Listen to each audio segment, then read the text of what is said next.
हिमाचल प्रदेश में चुनावी बिगुल फूंका जा चुका है। राजनीतिक गलियारों से लेकर नुक्कड़ चौराहों तक सरगर्मी बढ़ रखी है। 12 नवंबर को होने जा रही वोटिंग से पहले जहां सत्ताधारी बीजेपी के लिए बागी नेता बड़ी चुनौती बन गए हैं, वहीं कांग्रेस और आम आदमी पार्टी के लिए ओपिनियन पोल्स के नतीजे परेशानी के सबब हैं। यहां हम आपको एक साथ बताते हैं उन 10 हॉट विधानसभा सीटों का हाल जिन पर दिलचस्प मुकाबला होने की उम्मीद है और सबकी नजरें उन सीटों पर टिकी हुई हैं। पहले सीट सिराज। हिमाचल प्रदेश विधानसभा चुनावों में सिराज ऐसी सीट है जिस पर सबकी नजर होगी। सूबे के मौजूदा सीएम इस सीट से लगातार 5 बार से विधायक हैं और छठी बार जीत का तमगा लगाने के लिए तैयार हैं। यह निर्वाचन क्षेत्र 1993 तक कांग्रेस का गढ़ रहा था, लेकिन इसके बाद यह मुख्यमंत्री जयराम ठाकुर का राजनीतिक गढ़ बन गया। मंडी जिले से पहले मुख्यमंत्री जयराम ठाकुर के सामने कांग्रेस के चेतराम ठाकुर की चुनौती होगी, जबकि आम आदमी पार्टी ने भी एक ठाकुर उम्मीदवार गीतानंद ठाकुर के हाथ में अपनी पतवार थमा दी है। 2017 के विधानसभा चुनाव में जयराम ठाकुर ने चेतराम ठाकुर को यहां से 11,254 वोटों से हरा दिया था और इस बार भी आसान जीत दोहराने की उम्मीद कर रहे होंगे। दूसरी सीट बिलासपुर सदर है। यह सीट बीजेपी के राष्ट्रीय अध्यक्ष जेपी नड्डा की गृह सीट है।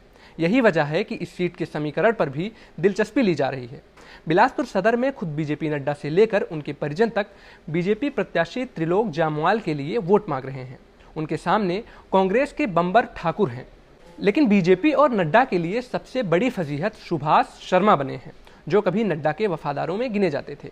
इस सीट से टिकट नहीं मिलने के बाद सुभाष शर्मा निर्दलीय चुनाव लड़ रहे हैं। बिलासपुर सदर के मौजूदा विधायक बीजेपी के सुभाष ठाकुर हैं, जिनका इस बार टिकट काट दिया गया। सुभाष ठाकुर ने बंबर ठाकुर को 2017 के चुनाव में 6,826 वोटों से मात दी थी।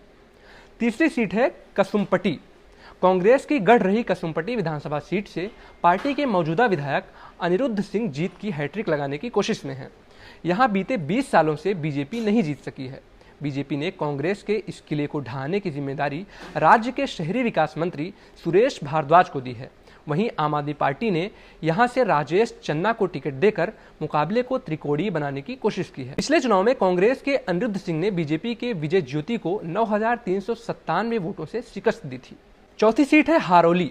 कांग्रेस नेता मुकेश अग्निहोत्री हारोली विधानसभा सीट से मौजूदा विधायक हैं और इस बार के चुनाव में वे जीत की हैट्रिक लगाने की तैयारी में हैं। कांग्रेस उम्मीदवार मुकेश अग्निहोत्री ने 2017 के चुनाव में बीजेपी प्रत्याशी राजकुमार को 7,377 वोटों से हराया था। बीजेपी ने एक बार फिर राजकुमार पर भरोसा जताया है, जो लगातार 2 बार मुकेश अग्निहोत्री से चुनाव हार चुके हैं। राजकुमार बीजेपी के प्रदेश प्रवक्ता हैं, जबकि मुकेश अग्निहोत्री पहले पत्रकार रह चुके हैं और उन्हें राजनीति में लाने की सलाह वीरभद्र सिंह ने दी थी। 5वीं सीट है शिमला ग्रामीण। हिमाचल में सबसे अधिक 6 बार मुख्यमंत्री बनने का रिकॉर्ड रखने वाले कांग्रेस के दिवंगत नेता वीरभद्र सिंह के बेटे विक्रमादित्य शिमला ग्रामीण सीट से दूसरी बार जीतने की तैयारी कर रहे हैं। भगवा पार्टी ने इस बार इस सीट से पुराने चेहरों को तवज्जो नहीं दी है। पार्टी ने विक्रमादित्य के खिलाफ रवि मेहता को अपना उम्मीदवार बनाया है, जबकि आम आदमी पार्टी ने प्रेम ठाकुर को मैदान में उतारा है। 6वीं सीट है ठियोग। शिमला जिले में आने वाली ठियोग विधानसभा सीट इकलौती ऐसी सीट थी जहां सीपीआईएम ने 2017 के चुनाव में जीत हासिल की थी। सीपीआईएम के सीटिंग एमएलए राकेश सिंघा पर इस चुनावी जीत को दोहराने की उम्मीद होगी। ठियोग सीट से बीजेपी ने अजय श्याम को मौका दिया है, जबकि कांग्रेस ने कुलदीप सिंह राठौर को अपना उम्मीदवार बनाया है। 2017 के चुनाव में राकेश सिन्हा ने बीजेपी उम्मीदवार राकेश वर्मा को हराया था। 7वीं सीट है फतेहपुर। हिमाचल प्रदेश विधानसभा चुनावों के बीच फतेहपुर सीट भी सुर्खियां बटोर रही है और इसका कनेक्शन पीएम मोदी से जुड़ा है। दरअसल सोशल मीडिया पर वायरल हो रहे वीडियो में पीएम मोदी इस सीट से बीजेपी के बागी नेता और पूर्व राज्यसभा सांसद कृपाल परमार को बगावत छोड़कर चुनाव से हटने को कहते सुने गए। कृपाल परमार को 2017 के चुनाव में बीजेपी ने टिकट दिया था, लेकिन तब वे कांग्रेस के पूर्व मंत्री सुजान सिंह पठानिया से चुनाव हार गए थे। कांग्रेस ने एक बार फिर से भवानी सिंह पठानिया को अपना उम्मीदवार बनाया है, जबकि बीजेपी ने राकेश पठानिया पर भरोसा दिखाया है। इससे नाराज कृपाल परमार ने निर्दलीय चुनाव लड़ने का ऐलान कर दिया और पीएम के फोन के बावजूद भी पीछे नहीं हटे हैं। बीजेपी ने कृपाल परमार को पार्टी से निकाल दिया है। 8वीं सीट है मंडी सदर।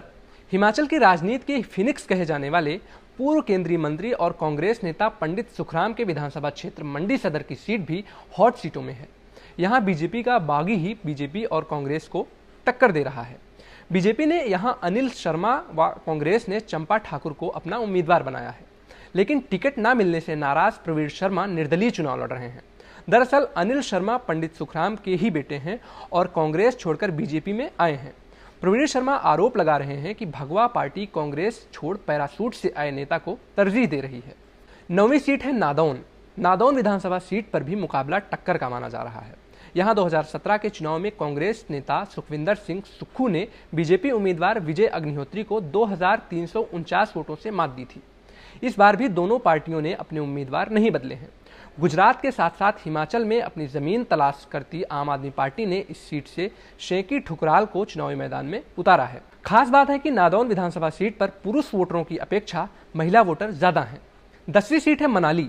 राजनीतिक और पर्यटन के लिहाज से चर्चित मनाली की सीट पर भी 2012 से बीजेपी नेता गोविंद सिंह ठाकुर का कब्जा है, लेकिन इस बार असंतुष्ट अधिवक्ता महेंद्र ठाकुर ने निर्दलीय मैदान में उतरकर मुकाबले को रोचक बना दिया है। कांग्रेस ने इस सीट से 2012 में चुनाव लड़ चुके भुवनेश्वर गौर को मौका दिया है, जबकि आम आदमी पार्टी ने अनुराग पार्थी को उम्मीदवार के रूप में पेश किया है।